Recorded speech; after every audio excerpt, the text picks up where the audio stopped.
I think it's the most powerful force for human beings is their identity. Your identity is the thoughts, beliefs, concepts that you hold to be the most true about you. You're never going to be in a permanent high state of mind. We're going to have highs, we're going to have lows. Don't jump off. Stay on the roller coaster. People are reaching outside of themselves to get something to make themselves happy. That leads to a depression rather than an expression. I think there's an issue in the world today that's just, it's its own epidemic, which is that people think they're further away from their life they want than they are. They have this, they don't lack vision. The Bible says where there's no vision, the people perish. But I think if you actually dove into that, it's not that there's no vision. Would you rather be happy or sad, rich or poor, help people or not help people? You got a vision for your life. The problem is you think it's so far away. Because you think that's far away, you act in accordance with that belief system and you perpetually keep it there. And so, but the truth is that's a lie. I've proven it in my life, so have you. Your truth is you're one relationship, one meeting, one podcast, one book, one new thought, one new emotion away from a completely different life. It's much closer than you think it is. But because you don't understand that, or you don't understand how to find those relationships, those thoughts, those meanings, that you keep it that far away. 2 weeks ago, this is just for me and you, but everybody can hear it. Something dawned on me. 3:15, I wake up crying, which I cry once in a while. I don't like my dad. I wake Christiana up, my wife. I go, babe, wake up. She says, what? I said, wake up. I said, because this decision changed my life for my dad. I said, babe, someone helped daddy. She said, what? I said, someone helped my dad. It just occurred to me 51 years later. Someone helped my dad get sober. In the darkest, most quiet moments of his life, the worst time of my dad's life, on his knees, some stranger helped my father in some coffee shop or dark place and helped him change his life. And I don't know who this person is. And our children owe them a debt of gratitude. Our nieces and nephews do. My mom does. Millions of people I reach do. And I said, that's not the crazy part. The crazy part is what qualified this person to help my dad? Their mess. The things they were a drug addict and an alcoholic also. Their shameful things, their things they want to hide the most, that they think disqualifies them the most from helping somebody, is the very thing that qualified them to help my father in the darkest moment of his life. I got to meet him. And this is the thing for everyone listening to this. Most people think, I'm not qualified. Shawn, he's qualified to help somebody.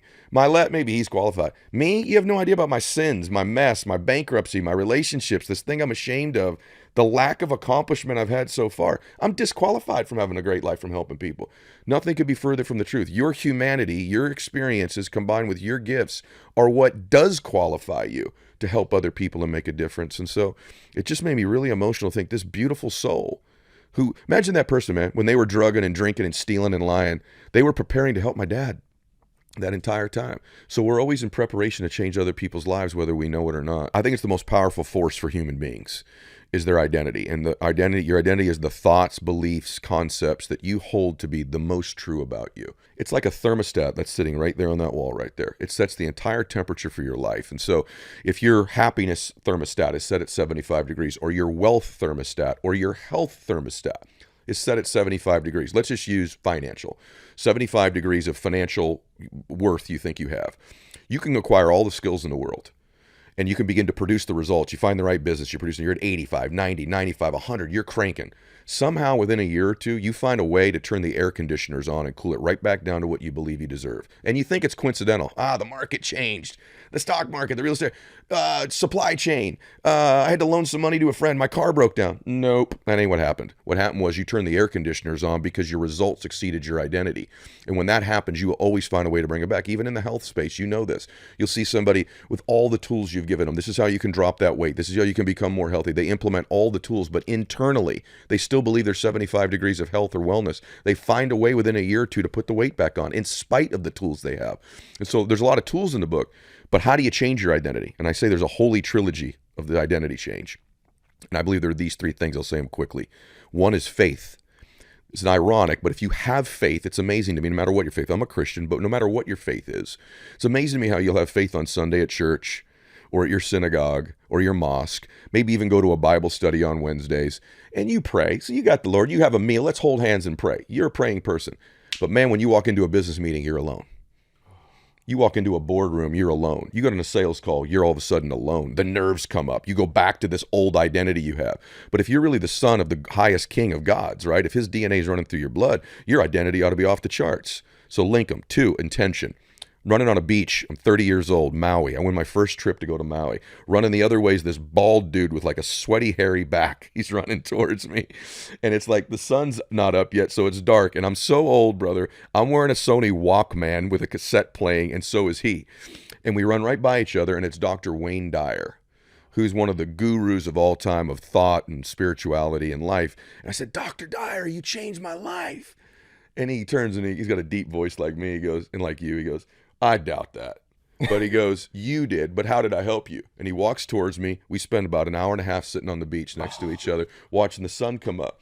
And I have this beautiful conversation with this man who becomes my friend the rest of my life. And at the end of it, he goes, Ed, you're going to change the world. And I said, thank you. I'm sure he said this to other people. He goes, and you're brilliant, and the way you think through things, your mind is very unique. And he goes, but that's not what you should attach your identity to, Ed. You're always going to be chasing it.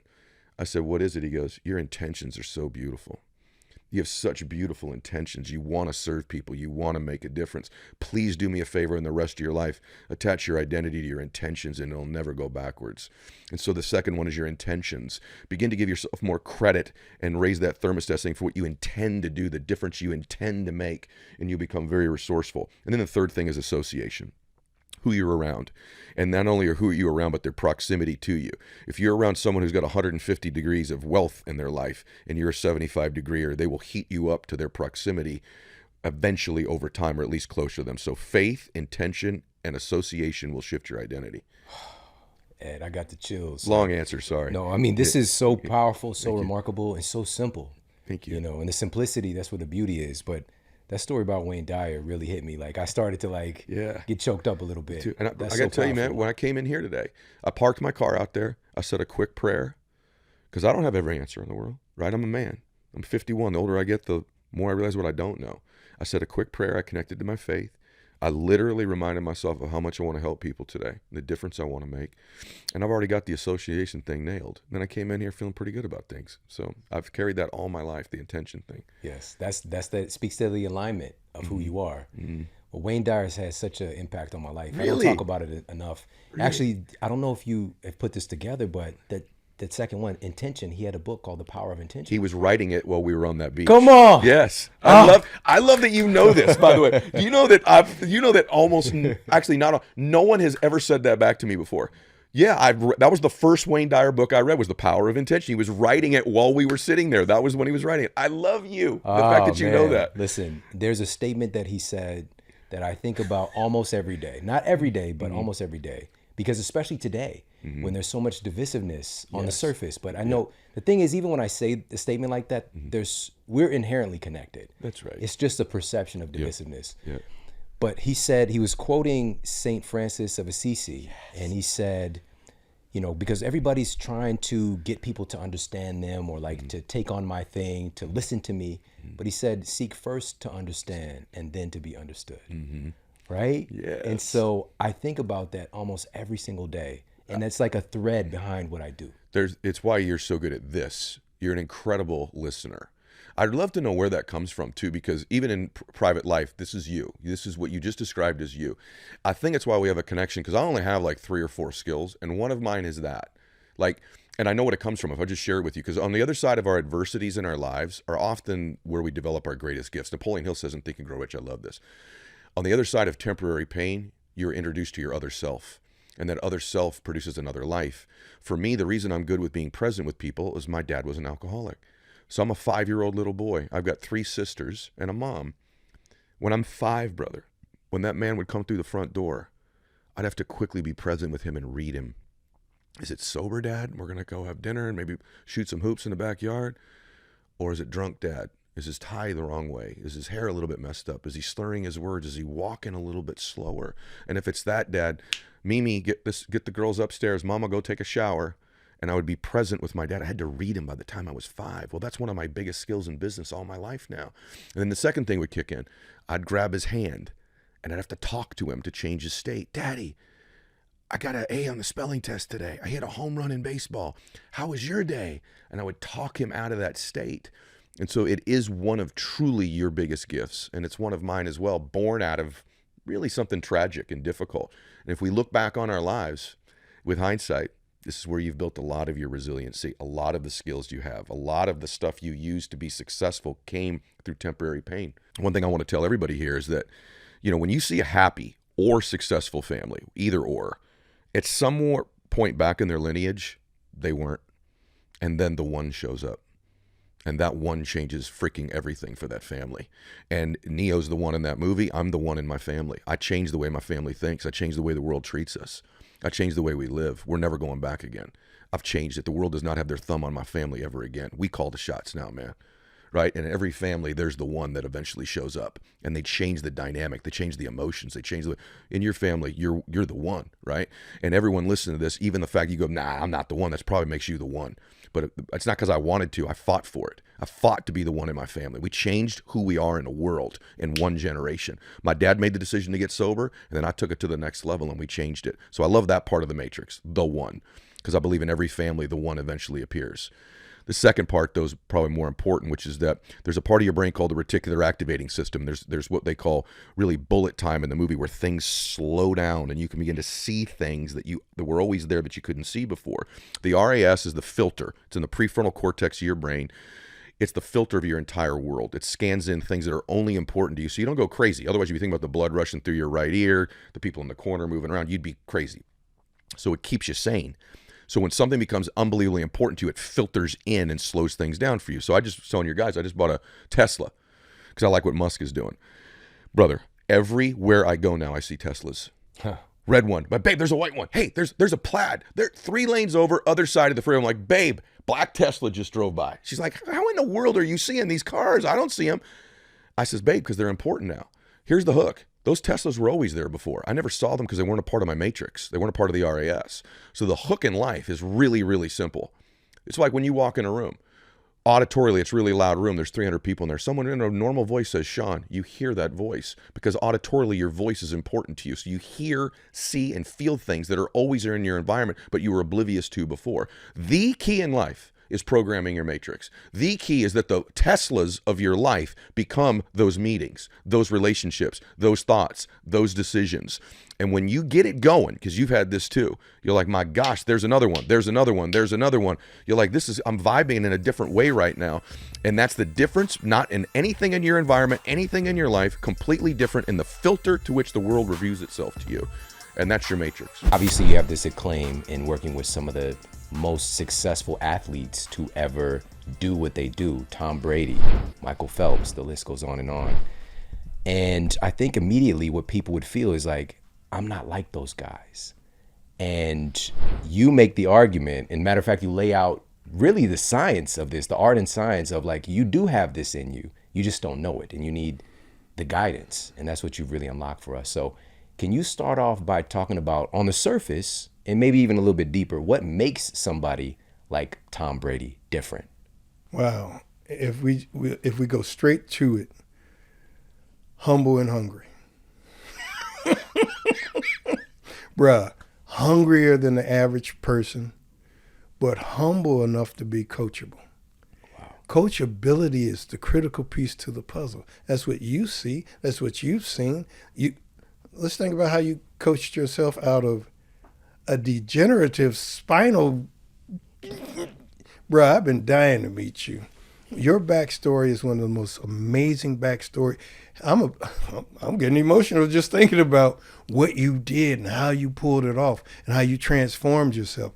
So we're talking about self-transformation. We're talking about reinventing yourself. We're talking about re-engineering, redesigning how you think and how you act. That's what you did. You pulled it off. I don't know if everybody understands your backstory, but bruh, you started off in a situation where giving up would have made sense. Yeah. And then you talk about your grandmother. And your grandmother was just loving you. She wasn't giving you no motivational speeches. She's just loving you to death and be happy to see you. And you were miserable, negative, and depressed. And she just happy. And you like, how come I can't be like that? Correct me if I'm wrong. Yeah, you're right. And then you hit a switch. You hit a switch in your mind and said, I am not going out like that. If I'm not going to make it, I'm not going to be miserable, negative, and depressed. I'm going to enjoy whatever time I have. And then you start eating differently, thinking differently, walking differently, talking differently. And then you turn yourself into Johnny Badass. No, I'm sorry, I get excited real early. Hey, listen, you know, here's the thing that I love most about this book, which everybody needs to get a copy like yesterday. You literally laid out how I went from there to here. You laid it out. There wasn't a portion missed. And one of those was taking responsibility, you know, because in that process, when I saw, you know, the circumstances I was dealing with, I was pointing the finger. Why them? Why won't they help me? Why me? And it wasn't until I took full responsibility for my life, I became empowered, and it changed the game for me. That is the game changer. Imagine trying to explain to a 19-year-old Tom Brady who's really convinced that the coaches don't like him, that they're not giving him the opportunities they're giving the other players, and him sharing that with me. And I'm listening carefully because that's what I do. I listened, and he vented, and he's emotional. And I shared with Tom, I hear you, I feel your pain. Who gives a rat's ass about what the coaches think? What do you think? You want the coaches to believe in you, and you don't believe in yourself, son. So until you believe in you, don't expect me to believe. Now, the good news is I'm crazy enough to believe anyway.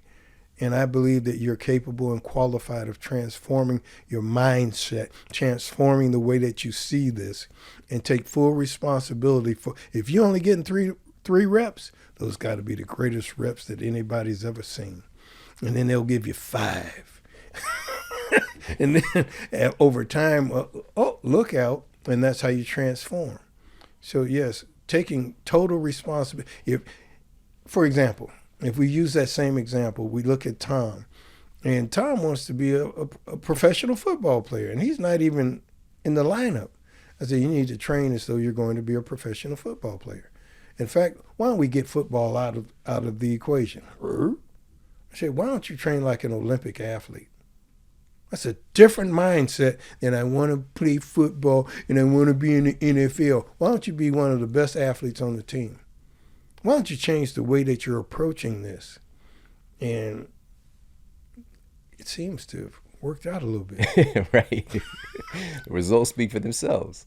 I love that about your work as well. Repeatedly throughout the book, you're talking about how so many people get in this habit of complaining that they're not getting an opportunity instead of focusing on being ready. Like, again, Tom was like 6th string, right? And just being ready, working on the things that he can work on, controlling the controllables. My man. Yes, sir. Because I can't control what the coaches think, except by demonstrating and being consistent. So my ability to decide how I'm going to respond is different from reacting. So I have to learn to respond to what's going on around me. I can barely control my dog. I'm trying to control other people and what they think. I can't. What I can control is how I think. I can control how I feel. I can control that you are not going to have power over me. I can decide. And we're not talking about the extremes in the traumatic relationships where someone is being abused. We're talking about outside of that realm. We're talking about my ability to decide that if I don't bend over, you can't ride me. I'm going to decide how I feel. Now, the most difficult lesson, Tom, Desmond, Shawn, is when you say 100% of the time. You have to add the phrase win, lose, or draw.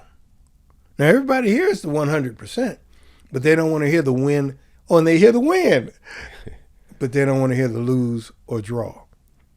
So I'm going to give you 100. I want to be that guy.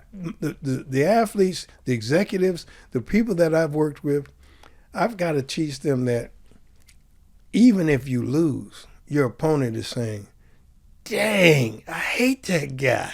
I wish he was on our team. That's all I want.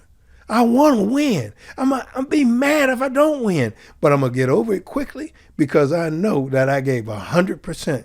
And the guy on the other side is talking about, how in the heck did this come to pass? Who is this guy? I want him to be part of my program. That's what we want. How do you use the word forgiveness? See, one of the most difficult challenges in life is to forgive. And, you can imagine in certain sessions you're talking to people about forgiveness, and they look at you and say, you nuts. Why would I forgive somebody that did A, B, C, D, E, F, G, and go all the way down to Z to me? And you have to share with them. You don't forgive them for their sake. You forgive them for your sake. Because the madness, when we're talking about staying sane in the insane world, we got to take it all the way to that level. Because it doesn't mean I forgot, doesn't mean that it wasn't wrong, it doesn't mean any of that. But I am not going to keep dragging you around and letting you live in my head and hold me hostage to things that were yesterday. And so to let go, I have to be willing to forgive, not what they did, but forgive that moment and how it affected me. I've got to let go and forgive you because, you're a human being. Because our fantasy is our parents should have been Peter and Priscilla perfect. That's a great fantasy, but that's all it is. They turn out to be human beings. And if you really want to know who you are, study your parents, and then study your parents' parents, and where they from, what continent, what ethnic group, what years, what was going on at the time. Your parents are a direct result of their parents, and it goes on and on. You need to study your family to know who you are. What you said earlier, it was brilliant. Opens up the door for us to understand that we can extract from who they are the great qualities and characteristics that they had. I don't care what they were into or how unhealthy they were. There's some things that they did that make total sense, that worked. And you want to take all of those characteristics because, and hating your parents, the secret to mental health is letting go of yesterday's baggage, forgiving parents for not being perfect because they just couldn't. They couldn't pull that off. But you can decide what really worked well when they did it well.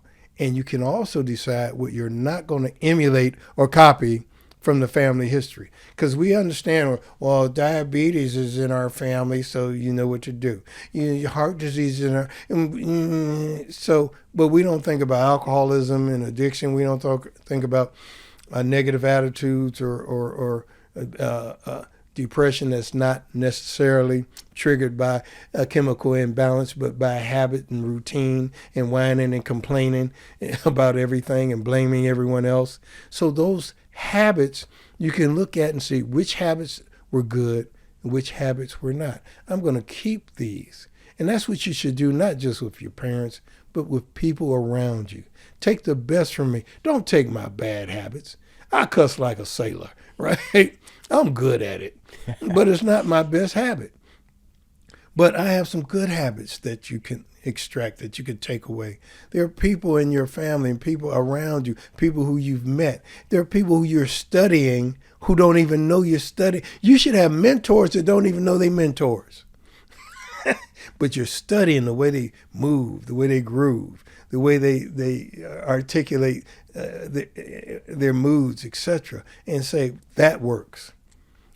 What we teach in the book is like identifying what works and what doesn't work in our lives. That's the simplest formula you can give people. If getting drunk every day is working, by all means, continue. If it's not,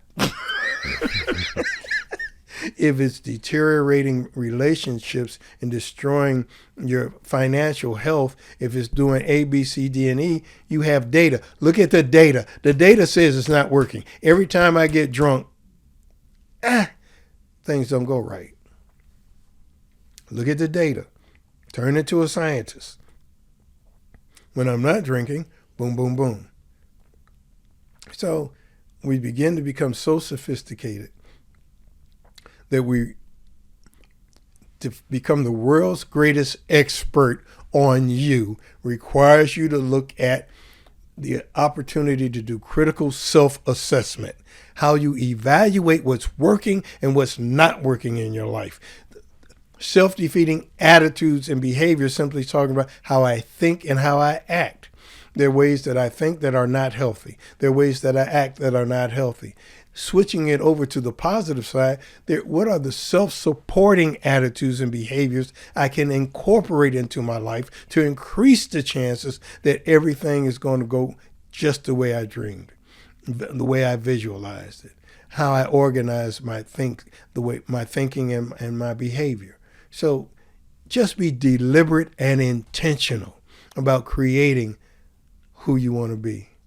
I mean, that's what you did, Shawn. You created this beast, this monster, this go-get-it guy who was supposed to be broken. And you said, no, I refuse. It was deliberate and intentional. It really is never the circumstance. It's never the event. It's always our state of mind. When your state of mind is low, the circumstance happens and it bothers you. The same circumstance can happen, but you have a high state of mind. It doesn't. You rise above. You move forward. So high state of mind, low state of mind. What characterizes the low state of mind? A lot of clutter, a lot of thought, worry, fear, anxiety, doubt, insecurity. What characterizes a high state of mind? A lot of clarity, focus, positive energy. Like being in the zone is like the ultimate high state of mind. When you're just flowing, you got confidence, got a lot of courage. That's high state of mind. So high state of mind, low state of mind. And it's always our state of mind that will determine how we feel, how we respond to the circumstance that we're facing. And why this is so important is because we're always dealing with all these different events in our life. We'll always deal with challenges, adversity, and setbacks. And when you have that low state of mind, you're not going to respond well. When you have a high state of mind, you rise above, you move forward, you have more resilience, you have more grit. And that's what is needed in this world. You're never going to be in a permanent high state of mind. I wish that was the case, but it's not. It's the ebb and flow. It's like a roller coaster. We're going to have highs, we're going to have lows. If you've never been on a roller coaster before, and this is your first time on a roller coaster, and you're going down, and you think the roller coaster is going to crash, what would you want to do? You want to jump off. When we're in a low state of mind, or heading towards a low state of mind, we want to jump off. We want to escape. And so many times when people are in a low state of mind, they want to escape the feelings that they have, the thoughts that they're thinking. So what do? They play video games. They drink. They do drugs. They eat a lot of bad foods. People do a lot of things, a lot of addictions to escape how they feel. And it's because they're in a low state of mind. The key is to realize that that's part of the ebb and flow of life. Nothing is wrong with you. Nothing is broken. You're just in a low state of mind. Don't jump off. Stay on the roller coaster. Because what happens is you also start to think something is wrong. Something is broken. So what does that do? It revs up thought. Now you have all these thoughts and you're thinking a lot, like the baseball batter that goes 0 for 4, 0 for 3, and 0 for 4. And so that baseball batter is now thinking, something's wrong with my swing. Like my swing is broken. I got to fix this. Then they go into a slump. And then it's hard to go and get back from the slump. So what does that baseball player need to do? Just play. See ball, hit ball. And it's the same way. Stay on the roller coaster. Nothing's wrong. Nothing's broken. Just stay on it. What happens is when you do this, so often you'll ride the wave right back up to a higher state of mind. Once you realize this. Just the other day, I'm walking. I'm on my phone. I'm talking to someone, an important meeting. And this bus comes by all loud and interrupts my conversation. I'm like, come on, bus. And I yell at the bus. I yelled at the bus. Yeah. And I laughed at myself. I yelled at the bus. It's not the circumstance, John. You allowed that circumstance to bother you because you were looking at the circumstance. And so I laughed going, no, it's not the bus. Focus on you. And in that laughter, I was right back up to a higher state of mind right away. Yeah, that's powerful. What if the bus, though, was like, I'm driving here, but that's not what's going to happen. Right. Well, it could happen. Imagine, again, we're in LA right now. Yeah. So 2 cars driving on the road. they see each other as the traffic. So you're driving, I'm driving. You're the cause of my traffic. I'm the cause of your traffic. But there was a sign the other day that said, you are the traffic. Guess what? It's all one. We're all the traffic. And so you're part of the traffic. Don't look at the traffic. But we're looking at each other. And so we're now fighting over this one spot or one area in the road that we're trying to get into. And we're in a low state of mind. If you're in a low state, I'm in a low state. We're probably giving each other a finger or yelling at each other. And that begins the process of road rage and all these incidents. But think about what happens if you're in a high state of mind. I'm in a high state of mind. You're trying to move in. I go, come on in. Yeah. I got you. Good. We give each other a thumbs up. We wave. We move on. Different fingers. Right. Different fingers. You're number one. A positive number one. Or hello, a thumb. Right. A thumb up. So it all depends on the state of mind of how we're responding to the situation. Yeah. High state of mind. And even when you said that, you laughing off that moment, humor is more accessible. Right. And it's kind of like a bridge back to like you literally. It's kind of like a reset for your nervous system in a sense, because if I ever catch myself having a reaction like that, which is definitely far more rare than it used to be, but then I literally within a few minutes, especially if I'm by myself, right, and I have an irritation thought, I just laugh like, what are you doing? Like, come on, but having access to those tools, and here's the thing, when you shared this about the ebb and flows, you're sharing what people don't want to hear, because we want that prize that other people are selling us, that you could live this blissful life in eternity and this whole thing. They're selling a false bill of goods. You're talking about reality, but here's the cool thing. What you do share is that by working on these tools, you can make the ebbs and flows less steep. Talk about that. That's key. So when you're recognizing this, you won't have as many highs and lows from a vertical standpoint. They'll be more horizontal. So you will not have extreme highs, extreme lows. And so when you're dealing with challenges, adversities, and setbacks, you'll find yourself, you might be affected, but not as much as you were in the past. For me, someone who is naturally negative, actually, and struggled with negativity growing up and dealt with a lot of pessimism, a lot of fear, a lot of doubt, a lot of worry, even depression on my journey, I had these highs and lows. And as I've been doing this and modeling this and living this, it's now become a part of me. I rarely go to the high and the low. I sort of stay, very balanced along the way. And that's really important to go through life that way in a more powerful way, because you don't want to be the victim of your circumstance. You don't want to allow these situations determine your mood, your happiness. It's good to laugh at life instead of allowing life to make you cry. And as you said, I love what you said earlier, like when you laugh, what's happening? Yeah, when you're laughing, you're definitely raising your frequency and your vibration to a higher frequency. There's no doubt about it. Versus anger and fear and worry and scowling, bringing it down to a lower frequency. No doubt that laughter we know is great for the heart, great for our health, great for our longevity, smiling, laughter, real smiles, real laughters. All of that elevates our state of mind, no doubt about it. But I think it's important to understand like the 5 Ds that I'm sure you read about in the book. And those Ds are how we go towards the negative. The Ds will sabotage us. And it starts with the doubt. So there's a seed of doubt that grows into a forest of uncertainty and fear. So it all starts with doubt.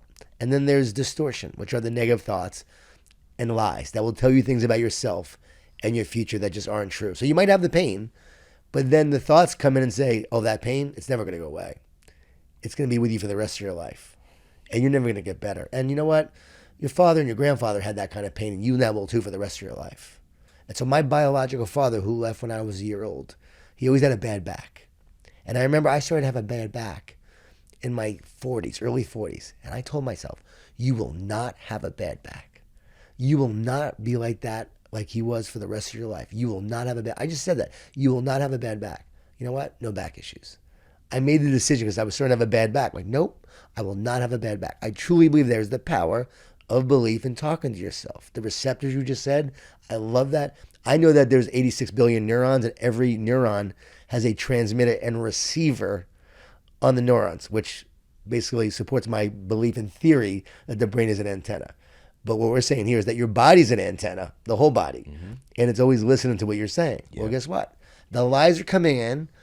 Are you going to believe the lies? Because if you believe the lies, the body now believes the lies. But everything is meaning. Like the brain is always giving meaning and creating meaning based on the world we're experiencing and sensing and feeling. And so, for instance, Novak Djokovic, when he's playing tennis. If the crowd is booing, he says, I imagine that they're cheering. So what is he doing? He's literally taking the sounds and the vibrations and just giving new meaning to it, from which the brain might give one meaning, but now he's changing it, and we have the power to change it. We don't realize the power of the brain and what we can actually do. Because what is the brain but just processing electrical signals and electrical impulses? And the auditory nerve is basically taking the sound vibrations and then translate it into then meaning that makes sense or that gives meaning to what you're hearing. And then the same thing on the visual context. It's light, receptors, eyes. Then the optic nerve, right, is now converting into those signals into visuals and images. And then we create a visual map of what we're seeing as we're looking at each other. We're creating visual maps of each other right now. But the brain is literally creating this visual map that we're seeing, but all basically by firing neurosynapses in the brain that's allowing us to experience this. It's pretty wild when you really think about the context. So I truly believe you can change the meaning. You can change the distortion and the lie and then speak truth to the lie. The third D, discouragement, that comes in. We can encourage. The fourth D is distraction, and distractions are the enemy of greatness. And a distraction is anything that keeps you from being your best. A distraction is anything that keeps you from what your purpose is, what your mission is. And you'll always have distractions along the way that will sabotage you. And then the fifth D is divide. And so these Ds, as I talked about earlier, they separate, they divide you, they weaken you, they make you feel powerless. So if negative thoughts weaken us, then how can we become stronger? How do we become more powerful? How do we uplift ourselves? And I love to share an acronym. This is very practical for people. This is in the book as well, but we can share it with them so they get some immediate benefit right now. It's TUNE, T-U-N-E. Tune. The brain's an antenna. Tune to the positive on a daily basis. So how do you do that? Trust in truth. So when the doubt comes in, trust. You know what I do? Like, I'm a spiritual person. I do believe in God. So whenever I start to have doubt, I go, you know what, God? I don't have all the answers. I trust in you, and I trust in your plan for my life. In that moment, the doubt goes away, and I find more trust and peace in that moment. Truth. I speak truth to the lies on a daily basis. Dr. James Gill's the only person on the planet to complete 6 double Ironman triathlons. Double Ironman, which means you do an Ironman, a day later do another one. And the last time he did it, he was 59 years old. He was asked how he did it. He said this: I've learned to talk to myself instead of listen to myself. He said, if I listen, I hear the fear, the negativity, the doubt, all the reasons why I can't finish this race. But if I talk to myself, I can feed myself with the words and the encouragement that I need to keep on moving forward. So what was he doing? Talking to himself instead of listen. So that's the truth part of it. Speak truth to the lies on a daily basis. And that goes to the heart of like helping people understand who they truly are and the power they possess and the greatness that is within them. I always ask people, do you want to be great? Everyone says yes. No one ever says, I want to be average. Okay, you want to be great. Every kid wants to be great. But why? Because deep down we know there's greatness within us. That's the truth. And you're here to do great things. You just have these voices that say you're not great. And that's the battle. I want to be great. Voices say I'm not. Okay, listen to the truth instead and start speaking that truth. So that's the T part. Then there's you. Unite with love. So the minute I'm fearful, I'm stressed, I'm worried. If fear separates and fear divides, what unites? Love. Love unites and love casts out fear, and love is more powerful than fear. So this is my number one strategy for athletes, but it could work for all of us. Like even a salesperson, you're selling, the minute you focus on loving your client, loving the product, loving what you get to sell, you're going to be so much more powerful in that moment from your state. My son has been now selling since he graduated just a month ago. Got right into a job selling. So he's selling. First week went well. This week, Dad didn't have a great second week. I just didn't even feel good. I drank on the weekend. And man, I just didn't have that confidence in that feeling in that state. I'm like, exactly. You weren't feeling right. You didn't feel good. Your state wasn't right because you weren't loving it. Now you're thinking a lot. You got a little fear. You don't want to say the wrong thing. But when you're loving it, you're just in the moment. What made Michael Jordan so great? Everyone said he hated to lose. He feared losing. Yes, he hated to lose. But that will never make you great. Hate will never make you great. Michael Jordan loved to compete against you. He loved to battle. He loved to beat you. He actually loved to destroy you. And when he was playing you, it was all about love. He wasn't worried about failing. He wasn't worried about messing up. He was loving the moment. But think about kids today. Think about teenagers. Think about adults. Social media. Comparing. When you're comparing, you're despairing. You look at it, really is never the circumstance. It's never the event. It's always our state of mind. When your state of mind is low, the circumstance happens and it bothers you.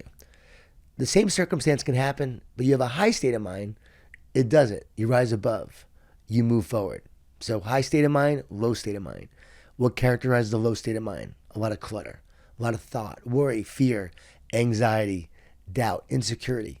What characterizes a high state of mind? A lot of clarity, focus, positive energy. Like being in the zone is like the ultimate high state of mind. When you're just flowing, you got confidence, got a lot of courage.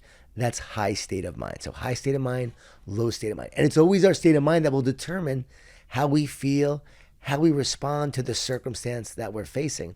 And why this is so important is because we're always dealing with all these different events in our life. We'll always deal with challenges, adversity, and setbacks. And when you have that low state of mind, you're not going to respond well. When you have a high state of mind, you rise above, you move forward, you have more resilience, you have more grit. And that's what is needed in this world, life. And then from that clarity, there's so much more confidence. Like when you know why you're here and what you're here to do, there's so much more confidence in how you're showing up. And because of that, you now have the courage to go after things. N is neutralizing negativity. So that's you unite with love. N is neutralizing negativity. We do have to neutralize it because let's face it, it's coming our way. And Gandhi said, I will not let anyone walk through my mind with their dirty feet. Great advice from Gandhi. I'm not going to allow this negativity to bring me down. I'm going to lift others up. My wife will literally now go, stop, when a negative thought comes in. She'll say, stop, and she'll replace it with a positive thought. Practically, you write down on the left side of a piece of paper, write down all your negative thoughts, like your common ones. We all have ours. I know you have yours. You have to tell me what it is, but I know I have mine. We all have it. Everyone has it. The goats in the world, the greatest athletes of all time, have these negative thoughts that come in. They just know how to deal with them. So they come in, you write them down. On the right side, you write down the words of encouragement, the words you will say to those negative thoughts, the truth you will say to speak to those lies. And the more you speak truth on a daily basis, what happens is that starts to become who you are. That starts to become the life you live the more you speak truth. And does it take work? Of course it does. But so does eating healthy. That takes more work. But guess what? Is it more worthwhile? Yes. Anything that is hard, right, is most likely more worthwhile. And if it's worthwhile, it's going to be hard. And the reason why that is because when it's worthwhile, there's going to be resistance. It's easy to be negative. There's no resistance to being negative. There's a lot of resistance to being positive because that's the journey. Trying to be positive, and then you get this resistance and force that you're always facing that's trying to divide, separate, and weaken you. And I've got to face the resistance. But as I do, I become stronger. I grow. I become more powerful in this world the more I face it. So the resistance is actually part of the journey, part of the struggle. And the more you recognize that and see that, the more we help other people see this. Oh, it's just an ebb and flow. Oh, you're just facing resistance. Oh, the battle? Yeah, the battle makes you stronger, but yeah, you're facing it. And guess what? If you want to be great, you're going to be tested along the way. Everyone will be tested. So I overcome the test when I neutralize the negativity. And E, I elevate my thinking. And every day I'm elevating my thinking. Gratitude, that thank you walk is key. Success of the day. I'm on a mission now to get everyone to start a success journal. People have been talking about gratitude journals for years, but I want you to have a success journal. At the end of the day, focus on your one great thing that happened that day. The one success. Not all the things that went wrong. What's the one thing that went right? And the minute you focus on that, guess what? You're going to bed a success that night. What we look for, we start to find more in our life. So what we look for, we start to see, and we actually will start to attract more of it. So the minute I'm focusing on success, I'll start to experience more successes. So I get up the next day. All right, I went to bed a success. I now wake up a success. Now I'm ready to take on the day. And guess what? Every teenager in America should be doing this. And would we say something's wrong with them? Would they say they're broken if they were doing this? Would their mindsets be different? Would their life be different? Yes. This is how we could save the country, I truly believe. Mind fasting is another name for meditation, in which you're not putting external stimuli into the mind. You're actually stopping and going within, exploring your own inner terrain so that you're able to touch the places within you that are not being derived by anything outside of yourself. So you're actually fasting from stimuli.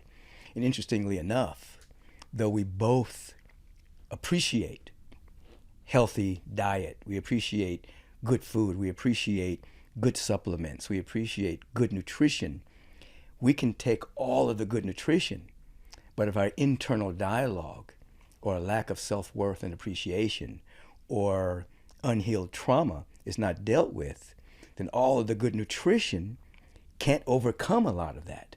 So mind fasting is extremely important for the transmutation of superstitious beliefs and thoughts and perceptions and things of that particular nature that will spin out and become our experience. So introspection that leads to transpection is extremely important. I just call it mind fasting. Yeah. Obviously, there's a lot to consume out here on these streets today. There's so much information, so much content, so much to choose from.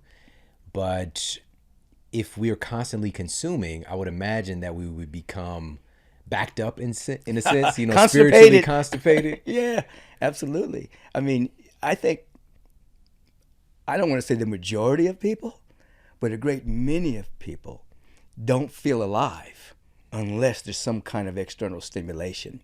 Some people, you know, we've heard the old statement, I think, therefore I am. Some people's statement is, I have drama, therefore I am. Or I have extreme excitement, therefore I am. You know, I have some kind of extreme stimulation, therefore I am. And so they're addicted to that. Many people are addicted even to negativity. They're addicted to the tonic chemicals that flow through the body. And so we have to prime ourselves to come to an awareness that there's something about us that's already all right. It's already magnificent. It's already beautiful. It doesn't need any external. It just needs our appreciation of it, our embracing of it. And then instead of consuming, you know, we didn't come to the earth to consume. We came to the earth to radiate, to express, to create, to glow, to give, to share, to shine. So it's not consumption.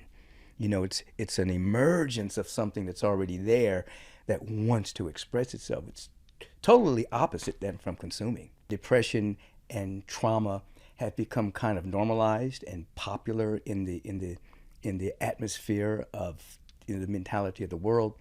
And so when you look at our culture, the Western world culture, there is a heavy movement around commercialism, around materialism, around gaining, but there's not a real vision about the activation of the potential within us. We don't hear about character anymore. We don't hear about becoming the best version of ourselves unless they're listening to you, unless they're listening to me, or listening to, you know, people who are awake. People are reaching outside of themselves to get something to make themselves happy. Again, the consumption.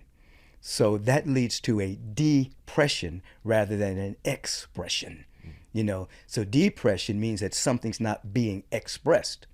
So just in terms of long-term healing, you know, the studies that I've seen is that, you know, if a person walks around, if a person hydrates, if a person begins to stimulate their mind with a vision, then something begins to change within, not only chemically, but mentally. Their focus becomes, I'm not trying to get famous. I'm not trying to get likes. I'm not trying to be known on Facebook. I'm not trying to get something out there that's going to fill me up. I have something, and I want to express that. That's creativity. It's beyond just mere creation. It's actually, I'm tapping into something within me that I want to express. That leads to a greater sense of happiness, a greater sense of peace, a greater sense of joy, a greater sense of being available to inspiration, you see. And so I think, you know, when was the last time you heard a political leader or a leader stand up and say, you know, we have to garner our country to have a vision of what can be possible? Generally, our leaders will stand up and they're always against something. They're gonna fight a virus. They're gonna fight another country. They're gonna add more nuclear weapons. They're gonna do something that's going to augment fear within the population rather than focus an individual towards a vision of possibility, a vision of peace, a vision of community, a vision of working together. So kids growing up, and all they're hearing is what they are to be afraid of. That's all they hear. They go to school, we got to get on the table, it's going to be a mass shooting. Here's how you get out if a mass shooter comes in. Here's the next disease you might get. If that's all they're hearing, then that leads to a kind of a depression of energy. You take a child, and I've met your kids, so I know you do this consciously or unconsciously, and you speak to their potential, you speak to their possibility, you speak to the greatness within them on a regular basis. Yeah. They start to rise up differently than kids growing up with everything you can be afraid of. Now, of course, you have to teach your kids not to run in front of a car. If a car is coming, there are certain basic things. Don't touch the oven if it's hot. Yeah. But if that's their only message, that there's something bad out there and it's going to get you, then there's a curtailing of creativity and hearing the inspirational broadcast that's happening everywhere throughout the universe. So depression is a lack of expression. That's how I kind of frame it. There's a difference between real thinking and what is called mentation. Mentation is the daily regurgitation of the thoughts you had yesterday, day before, and some people mistake that for thinking. Real thinking is inspiration. I call it human interruptus, where you interrupt the mentation. If you read a good book on inspiration, you listen to this podcast, you listen to something that's going to interrupt your mentation, then a new idea can come in, an inspiring thought can come in. Now that's thinking, but most people don't think. They're just regurgitating. And then what happens is the ego, the vanity of the ego, takes ownership in those thoughts that become opinions, points of view, positionalities. Those are my thoughts. Those are my opinions. And then the vanity of the ego wants to protect that. I'm right. That opinion's wrong. This opinion's right. I tell people, don't cherish your opinions. It's an old Zen statement. Above all, cherish no opinions. Because they're going to change. The opinions you had when you were 16, you don't have those opinions today. But you probably fought for them when you were 16, So the idea is to hold all of your opinions lightly, because as you get new information, new insights, new revelations, you will grow. So we move from mentation through mind fasting, interrupting that flow, and become open to inspiration.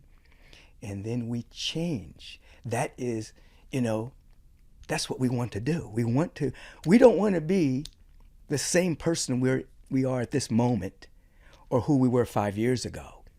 We want to be always on the edge of discovery of the good and the beautiful and the lovely and the intelligence that's within us. So we're actually living to grow.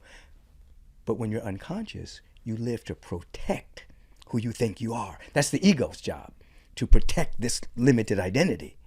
But when you're able to mind fast, you're able to meditate, you're able to sincerely study to grow, then, psychologically, we would say having a healthy ego. Spiritually, we would say you're going to transcend the ego's clutches. But ultimately, you're living to discover more and more about yourself. And again, many people aren't living there. They're living to protect themselves and to protect their identity, rather than what within me is trying to emerge that I don't even know about yet. The unknown. Everything begins with intention. Now, the average individual that's just reacting is suffering from an intention deficit, not just an attention deficit, but an intention. They don't have an intention. They're just kind of buffeted around by the world. They just react to what's ever happening, but they don't set an intention. And so if you wake up in the morning, you have an intention. I intend to be a better version of myself. I don't know how I'm going to do it. It's not how yet. See, the ego says, how do you do it? Before you even know what it is. But if you set an intention, then what comes into your life are the how-tos. So if I establish an intention, which I do every morning, I establish an intention every day, then the universe brings for me into my orbit ways to fulfill that intention. I'll meet somebody, I'll have a conversation, a book will fall off the shelf. Something will happen that will begin to grab my attention to walk in a different direction. So I suggest to people, start with some basic intentions. I intend this week to be more available to the opportunities for prosperity. I don't know where it's going to come from. It's not my job. But I intend to be more available to prosperity. I intend to be more available to the health of my body temple. I intend to be more available to really good friendships. That's my intention. So what happens then, by law, the universal presence law begins to wrap itself around that vibrational intention, and new worlds begin to open up. Now, here's the deal. The worlds are already there. Mm-hmm. But if the mind is full, if the mind doesn't see the possibility, then the eyes can't see the opportunities. It's an impossibility. You have to be able to hang in the possibility. Then you start to see opportunities. But they're already here, but you can't see it if the mind says it's impossible, you see. So start with intention first. Hey, if you like this video, make sure to check out this video right here to optimize your mindset and to achieve your goals faster. People say to me, well, why do you do your meditations in the morning? I always say, easy. Because if I can overcome myself at the beginning of the day, the rest of the day is easy. That's the biggest mastery, right? Is the self.